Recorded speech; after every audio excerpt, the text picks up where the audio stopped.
नमस्कार, स्वागत है आप सभी का हमारे चैनल पर।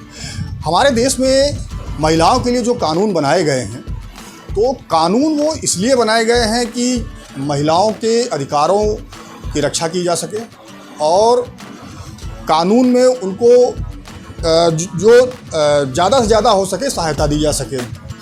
अब चाहे डोमेस्टिक वायलेंस आप ले लीजिए, चाहे क्रुएल्टी यानी कि 498 AIPC का ले लीजिए, चाहे 376 IPC का मामला हो, ये सारे कानून महिलाओं की सुरक्षा के लिए बनाए गए हैं कि महिलाएं हमारे देश में सुरक्षित रह सके। कभी एक समय था जब महिलाओं के साथ अत्याचार ज़्यादा होते थे और उसके बाद से ही ये सारे कानून कड़े कर दिए गए और कुछ नए कानून बनाए भी गए ताकि महिलाओं को सुरक्षित किया जा सके। लेकिन ये कानून जो बनाए गए वो महिलाओं की सुरक्षा की दृष्टि से बनाए गए। अब इनका अगर दुरुपयोग होने लगे तो इससे समाज पे क्या असर पड़ेगा। दुरुपयोग इसका वर्तमान का जो परिदृश्य है उसमें महिलाएं जो हैं कानूनों का धड़ल्ले से दुरुपयोग कर रही हैं और ऐसा लगता है कि उनको एक अधिकार मिल गया है कि कानून अगर उनके लिए बनाए गए हैं तो उसका दुरुपयोग करना शुरू कर दें। चाहे वो 498A का कानून हो, चाहे वो डोमेस्टिक वायलेंस एक्ट हो, चाहे वो 376 IPC हो। अब अभी हाल ही में ऑनरेबल इलाहाबाद हाई कोर्ट के समक्ष एक रेप का मामला गया, जिसमें ऑनरेबल हाई कोर्ट ने टिप्पणी की कि बलात्कार के मामले में हमेशा पुरुष ही गलत नहीं होता है, महिलाओं की भी गलती होती है। अब होता क्या है कि दो लोग होते हैं, अब मान लीजिए कि आपस में प्यार मोहब्बत कर रहे हैं, सहमति से शारीरिक संबंध बनाया, अब लंबे समय तक वो संबंध बनाए गए। अटेंडम क्या हुआ कि कुछ खटपट हुई, उसके बाद लड़की या महिला ने किया क्या कि एक 376 की FIR लिखा दी। ज़्यादातर FIR जो 376 की इस समय आ रही हैं वो सिर्फ एक शब्द है कि हमको शादी का झांसा दिया। अब समझ में नहीं आता है कि पढ़े लिखे समाज में कोई महिला या कोई लड़की ये कहे कि हमको शादी का झांसा देकर इतने दिनों या इतने सालों तक हमारा शारीरिक शोषण करते रहे, तो ये बात समझ से परे है। तो इलाहाबाद हाई कोर्ट का जो मामला था वो यही है कि एक महिला ने एक पुरुष के ऊपर आरोप लगाया कि हमको शादी का झांसा देकर हमारे साथ लगभग 5 साल तक हमारा यौन शोषण किया। अब उस व्यक्ति के ऊपर FIR हुई, ट्रायल कोर्ट ने उस व्यक्ति को निर्दोष पाया। अब उस आदेश के अगेंस्ट में महिला जो है वो ऑनरेबल इलाहाबाद हाई कोर्ट गई।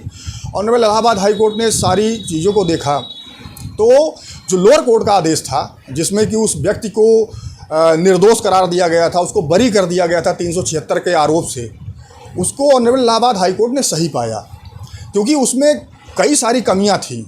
जैसे कि जो महिला थी उसने अपनी जात छुपाई, वो यादव जात की थी, लेकिन वो शेड्यूल कास्ट की थी, लेकिन उसने लड़के से बताया कि वो यादव जात की है। जब इस बात का पता चला उस लड़के को, तो लड़के ने कहा कि भाई हमारे परिवार वाले इस शादी से खुश नहीं हैं, तो हमारी शादी नहीं हो सकती है। दूसरी जो सबसे महत्वपूर्ण चीज़ थी कि वो महिला पहले से शादीशुदा थी और शादी के कुछ सालों बाद उसके पति से उसका डिस्प्यूट हो गया था और जिसके कारण वो अलग रह रही थी।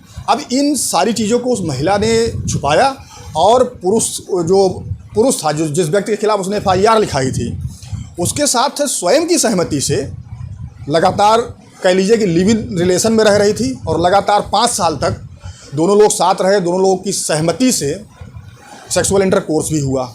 अब ये सारी चीज़ें जब ऑनरेबल इलाहाबाद हाई कोर्ट के समक्ष गई तो ऑनरेबल इलाहाबाद हाई कोर्ट ने ये टिप्पणी की कि भाई बलात्कार के जब भी मामले होते हैं तो उसमें हमेशा पुरुष की गलती नहीं होती, महिलाएं भी गलत होती हैं। इसी से ये पता चलता है कि ये जो कानून, जो जेंडर न्यूट्रल कानून हमारे देश का है कि जिसमें सिर्फ महिलाओं को ही सुरक्षा दी गई है, पुरुषों के लिए तो कानून कोई है ही नहीं।